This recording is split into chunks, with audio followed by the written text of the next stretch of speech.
Is your iPhone overheating? Don't worry, here are quick and easy fixes. First, remove your phone case. Thick cases trap heat, especially while charging or gaming. Second, close background apps. Swipe up and clear apps you're not using. They silently heat your phone. Third, turn off unnecessary features.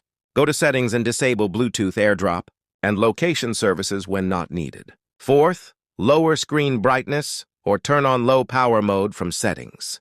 This instantly reduces heat. Next, avoid using your iPhone while charging, especially for gaming or watching videos. Also, update iOS. Apple often fixes heating bugs in software updates.